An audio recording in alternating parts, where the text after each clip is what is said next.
दोस्तों, हीरोन सूत्र की मदद से समबाहु त्रिभुज का क्षेत्रफल कैसे निकालते हैं वो हम लोग सीखेंगे।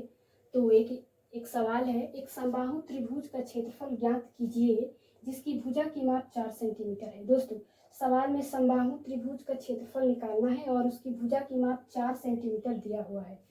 तो क्षेत्रफल निकालने से पहले समबाहु त्रिभुज के बारे में थोड़ा सा जान लेते हैं। तो ये है एक समबाहु त्रिभुज ए, बी और सी। दोस्तों, इसमें 3 भुजा है, भुजा ए बी, फिर भुजा बी सी और फिर तीसरी भुजा सी ए। और ये तीनों भुजाएं दोस्तों आपस में बराबर होती हैं। ये देखिए बराबर का निशान लगा हुआ है, मतलब ये तीनों भुजाएं जो है आपस में बराबर हैं। और दूसरी बात ये है कि इसके पास 3 कोण भी है और वो तीनों कोण भी आपस में बराबर होते हैं 60-60 डिग्री की। ये देखिए, ये कोण ए 60 डिग्री, फिर कोण बी 60 ही डिग्री, फिर कोण सी 60 डिग्री। तीनों 60-60 डिग्री के हैं, यानी ये तीनों कोण भी आपस में बराबर है। इसी का क्षेत्रफल निकालना है। तो हीरोन सूत्र के हेल्प से निकालना है। तो पहले हीरोन सूत्र को हम लोग लिख लेते हैं। तो आइए, हीरोन सूत्र ऐसे होता है, एक रूट होता है, फिर s into S minus A into S minus B into S minus C. ये है हीरोन सूत्र। जी मैम, इस सूत्र के बारे में थोड़ा सा जानेंगे। दोस्तों, ये जो s है ना, वो इस समबाहु त्रिभुज की अर्ध परिमाप को दर्शा रहा है। और एबीसी क्या है? और बेटा एबीसी जो है, ए बी सी जो है, इसके तीनों भुजाओं के माप को दर्शा रहा है।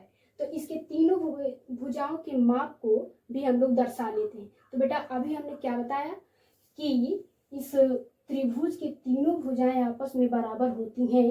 तो ये देखिए, यहाँ पे इसकी भुजा की माप 4 सेंटीमीटर है। तो जब तीनों भुजाएं बराबर होती हैं, तो यानी अगर ये 4 सेंटीमीटर है तो ये भी 4 सेंटीमीटर होगा और भी होगा, और ये भी 4 सेंटीमीटर होगा। बहुत अच्छे, ठीक।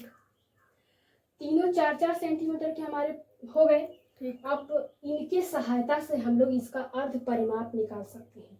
तो पहले अर्ध परिमाप निकालने के लिए ये लिख लेते हैं a प्लस बी प्लस सी और बटे में 2। दोस्तों, ये अर्ध परिमाप ये है कि पहले इसका परिमाप निकाल लेंगे, और जो कि अर्ध परिमाप निकालना है तो आधा करने के लिए 2 से भाग कर देंगे। तो ए बी सी हमारे पास है ही है, इसमें से किसी को ए मान लीजिए, किसी को बी मान लीजिए और किसी को सी मान लीजिए। ठीक है, ठीक। तो ए हमारे पास क्या है, 4 सेंटीमीटर, तो 4 लिख लीजिए, फिर प्लस है, फिर बी हमारे पास क्या है, 4 ही सेंटीमीटर, तो फिर 4 लिख लीजिए, फिर सी हमारे पास क्या है, 4 ही सेंटीमीटर, तो 4 लिख लीजिए, फिर बट्टा है तो बट्टा लगा दीजिए। ठीक है, समझ में आ रही है ना? तो फिर बट्टे में 2 है तो 2 को लगा दीजिए। अब इसको कर दीजिए सॉल्व। 4 में जब 4 को जोड़ेंगे तो 4-4 8, और फिर 8 में जब 4 को फिर से जोड़ेंगे तो 12, तो 12 हम लोग लिख लेंगे। फिर बट्टा है तो बट्टा लगा देंगे, फिर 2। अब देखिए ये कटने वाला है तो इसको काट के छोटा कर लेंगे, यानी 6 सेंटीमीटर हमारा, काटने पे क्या आ गया 6, यानी 6 सेंटीमीटर हमारा जो हो गया वो अर्ध परिमाप हो गया, यानी एस हम लोग को मिल गया है। तो अब आगे करने के लिए थोड़ा सा मिटा देते हैं।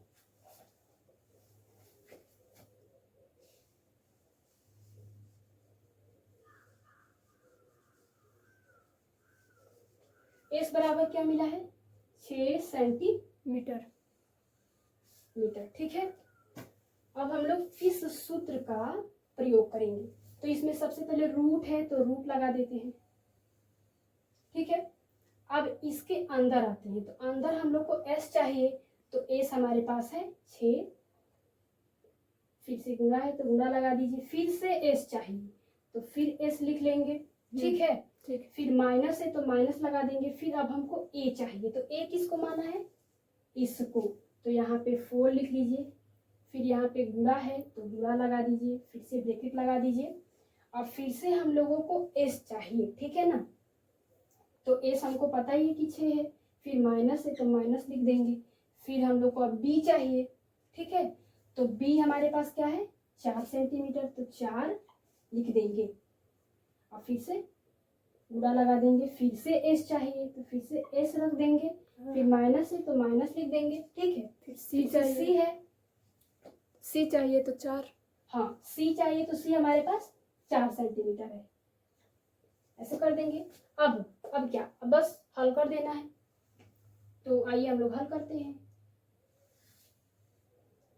अब पहले इसको हम लोग उतार लेंगे, ठीक है, जी। और इसको हल कर लेंगे। समझ में आ रहा है ना? ठीक है।